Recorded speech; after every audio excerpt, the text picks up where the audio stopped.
सभा बैठी है तो अब निर्णय ये होना है कि राज्य, भरत जी जिस कार्य के लिए आए हैं कि राम जी का राज्यभिषेक हो, राम जी राजा बने, राम जी राज्य स्वीकार करें, तो अब सभा बैठी कि होगा क्या, होगा क्या। जनक जी पर छोड़ा गया कि पिताजी के बाद आप ही परिवार में पिता तुल्य हैं, पिता हैं। पर राम जी और भरत जी के मिलन को और इस सुंदर भाव को देख के जनक भी निशब्द हैं कि मैं क्या कहूं, मैं क्या कहूं। कौशल्या जी के मन में व्याकुलता है कि कहीं राम ने जाने से मना कर दिया तो भरत रहेगा कैसे, भरत रहेगा, क्योंकि कौशल्या जी जानती हैं कि भरत भी राम जी के बिना रह नहीं सकते। तो कौशल्या जी भी व्याकुल हैं कि मान लो राम ने मना किया तो मुझे राम की चिंता नहीं है कि राम वन में रहेंगे, मुझे भरत की चिंता है कि भरत का क्या होगा, भरत का क्या होगा। ऐसी स्थिति है वहां। अब गुरुदेव इत्यादि सभी ने जब भरत जी से निर्णय करने को कहा तो बहुत मनाने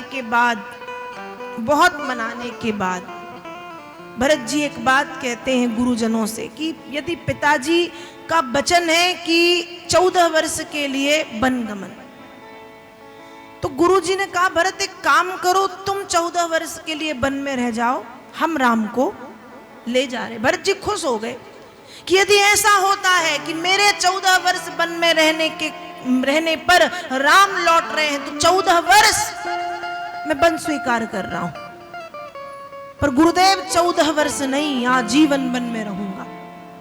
क्यों आजीवन? इसलिए कि 14 वर्ष के बाद मान लो लौटा और मेरी कुमति जो माँ है उसके मन में कहीं फिर से ऐसा कोई विष उत्पन्न ना हो जाए। मैं अयोध्या आऊंगा ही नहीं, जब मैं अयोध्या नहीं आऊंगा तो ऐसा कोई भाव मेरी माँ के मन में आएगा ही नहीं। भरत जी की बातें सुन के गुरुदेव भी निरुत्तर हो गए।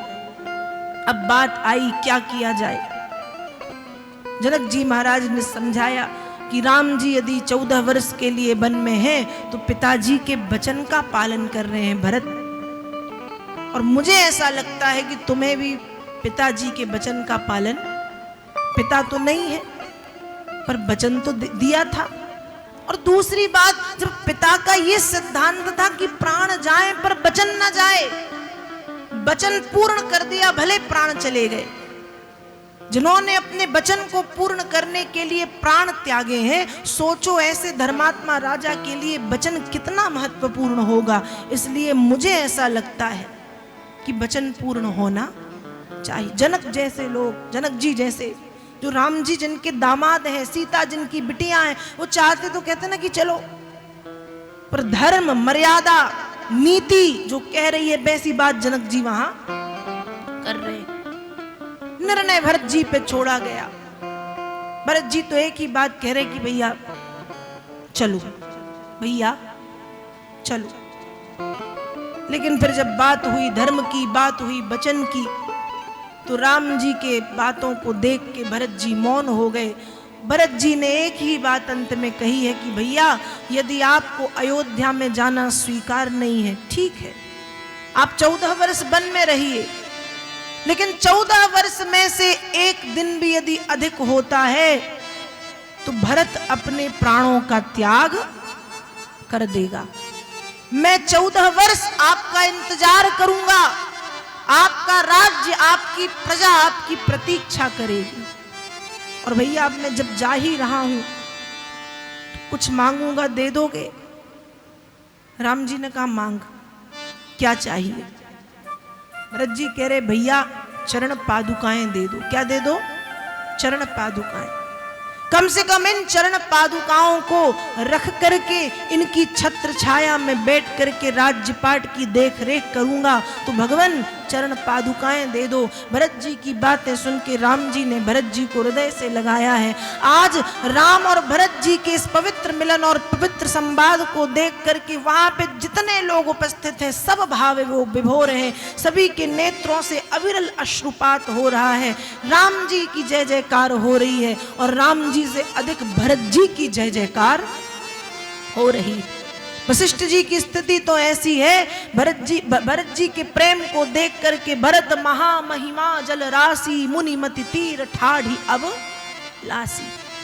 गुरु वशिष्ठ का भाव है कि एक बार समुद्र की गहराई को पाया जा सकता है, एक बार समुद्र की गहराई को पाया जा सकता है, लेकिन भरत के हृदय की गहराई को नहीं पाया जा सकता। भरत के हृदय की गहराई को पाते पाते मेरी बुद्धि ने काम करना बंद कर दिया और मुनि मति तीर ठाढ़ी अबलासी।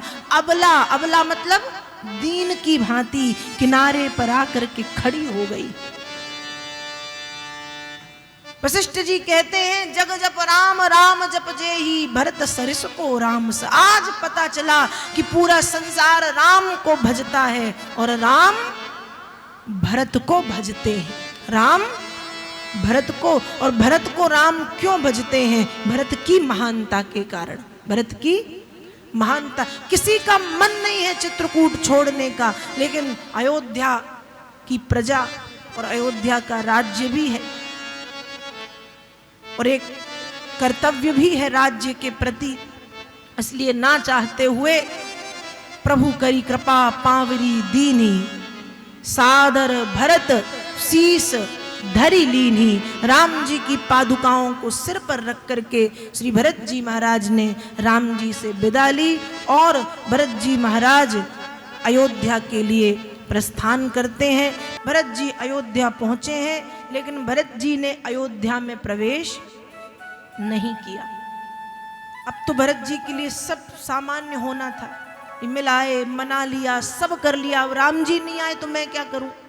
और चाहते तो भले राजा न बनते, लेकिन राज्य मतलब अयोध्या में राजपाट संभालते, भवन में रहते और सुख सुविधाओं में रहते, लेकिन भरत जी ने अयोध्या में प्रवेश ही नहीं किया। और अयोध्या के बाहर नंदीग्राम नाम के स्थान में भरत जी महाराज ने पर्णकुटी बनवाई है। उसी पर्णकुटी में भरत जी ने भी जब राम जी की वेशभूषा देखी है तो राज चिन्हों का त्याग करके वैसे ही बनवासी बलकल जो वेशभूषा है, बनवासी वेश धारण करके कंदमूल फल खाते हुए संयम नियम के साथ नंदीग्राम में भरत जी ने रहना स्वीकार किया कि अब अयोध्या तभी जाऊंगा जब राम जी आ जाएंगे। इस तरह से भरत जी ने भी मानो 14 वर्ष के लिए अयोध्या की व्यवस्था देखी, संभाला राम जी के राज्य को, लेकिन अयोध्या में प्रवेश करना स्वीकार नहीं किया।